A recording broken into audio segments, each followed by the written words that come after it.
Hello, welcome to Homeopathic Services. My name is Pierre Fontaine. I've been a professional homeopath for nearly 30 years. During that time, I dedicated my life to the treatment of autism. I go, therefore, way back. It has been an absolute pleasure. I've written 3 books. My last book, The Language of Autism, really explains what autism is. 95%, I like to say, 70% regarding a definition, a 2-word definition, and 25% what I call the modus operandi, how children act and react according to different situations. The book described the logic of 75 symptoms of autism. I considered about 150 symptoms of autism. I give a history of autism, which is absolutely fascinating, going back to 1300 and all the way up to now, with a major point in 1799. So autism has been with us for quite a long time, as you can see. I was going to post a video on Sunday. I had mentioned I'm 48 hours late. On Sunday, most wonderful and beautiful woman, my life, re-entered my life, and I am absolutely smitten by this. So forgive me for the 48 hours for not making Sunday the time of that video. There were other things pressing, personal thing pressing at that time. Thank you, sweetheart. Thank you very much. I love you dearly. But I was going to make an announcement. So here's the announcement on Sunday. I am nearly completely decided on writing a homeopathic materia medica, what we call it, materia medica. That is there are various different types of materia medicas. This is one of them, fairly short, concise. This would be one of them. As you can see, a lot of writing, a huge amount of pages, thousands, 1,300. There's 12. In any case, that is where the symptomatology of symptoms is written. So obviously there is no materia medica for autism, but knowing autism, as I like to say, about 95%, I am now able to prescribe much more quickly, accurately, and return the child to a different state, that is a state of what I call neurotypicality.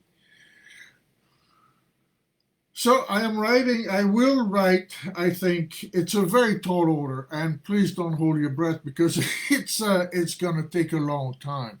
It's going to take a long time. The work has to be a seminal work. And the nature of autism, part of the nature of autism is that it is a spectrum. And so therefore it's very difficult to find a remedy that is accurate, that could move the child from what I call conceptual inability to conceptual ability. So there will be a materia medica that will come in the next few years. It has to be absolutely foolproof. That is very difficult, again, because the way what needs to be known to begin with, which goes all the way to plant DNA. So as you can see, as a parent, you need to know. You see, you just can't give belladonna or stramonium, carcinosinum, tuberculinum. For those who have given their children remedies, you know these names. They may sound foreign to those who have never used homeopathy, but they're very common names, and those remedies could not do anything. They absolutely will not, but they're prescribed all the time. They absolutely will not do anything for your child, certainly not to return a child to neurotypicality. For that, you need to you need to know a lot about plant evolution. You need to know a lot about the elements, the table of elements, as you know from high school. Um, there's so much to know, and the materia medica therefore would needs to have all that information, which I touch upon in the language of autism and in the previous book, One Heart, One Mind. But so yeah, that will happen. At It's going to be an ongoing work. It's going to be an ongoing work, but before it's going to take some time, and I will put out a autism materia medica. Okay, that said, let's avoid problems. Let's avoid suffering. Let me repeat for the umpteenth time, but it's important to repeat. I like to not repeat information, but for people, there's constantly people who come, new people who come, who find out about me, about autism, about homeopathy, about neurotypicality, about conceptual inability, all that. So it's important to, for my part, repeat information so that everybody comes online. In any case, each of these clips always gives something that is new, a piece of information that is new. So, and I try to make them short, about 15 minutes long. So do try to listen. And regarding the books, another announcement. I am very, very much, because I have a lot of requests. I'm very, very much looking into making the books audiobooks. That should come fairly quickly. Not like the materia medica. That's going to take a while. That will the materia medica will be a guide for parents to prescribe accurately for the children. Again, a very tall order and difficult, but there will be a way. But before then, the language of autism and One Heart, One Mind, my second book, I will make into audiobooks. Apparently, this is a very, very popular thing to do. All right, so I was just going to say, for parents to avoid problems, avoid suffering for their child, let me say that autism treatment that aggravate the child is not okay. It is not okay. If anybody, a therapist, a doctor, whoever, tells you that aggravation is good, or a parent for that matter, if anybody tells you aggravation is good, please walk away, run away, run away. Get in the car, run away. Because your child need not suffer more than he or she already does. That's just across the board. Whoever says that just does not know autism, does not know what it is and what to do about it. Autism is not, again, autism is not a GI tract issue. It is not a toxicity issue. It is not a fungal issue, a fungal overgrowth. In fact, and let's hop a little bit on the fungal matter, literally, this time. You go see a doctor, and you say, my child, look at how he walks like he's drunk. And a lot of people say, oh yeah, that's fungal that's yeast. That's yeast. As if yeast makes you drunk, because there's yeast in wine, for example. Your child is not drunk. Walking awkwardly is not a huge issue, and certainly does not mean your child is drunk. As if the wheat is is fermenting inside and creating some alcoholic effect. That is not what's happening. I will explain low muscle tone. Low muscle tone is not low muscle tone in a child on the spectrum, very commonly diagnosed. Not being able to ride a bike is not muscle tone in a child on the spectrum.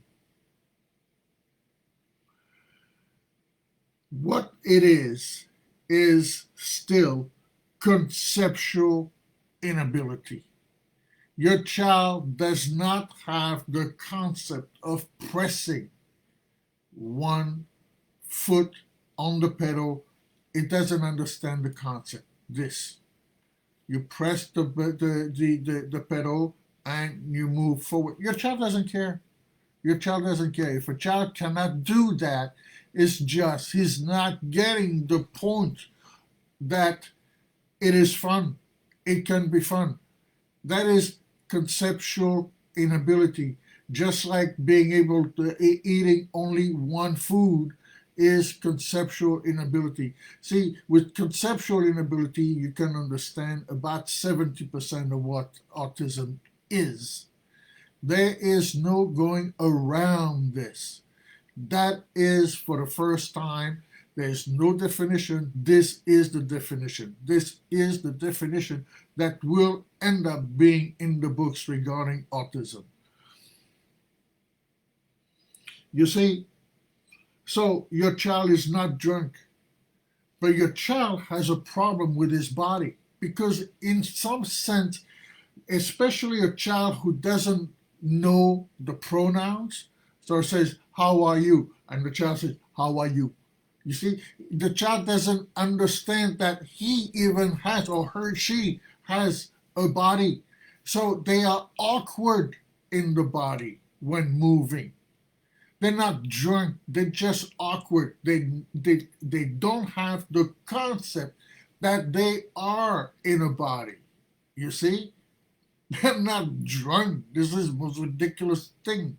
Once we understand autism, like I mentioned earlier, we can understand the logic of the symptoms of autism.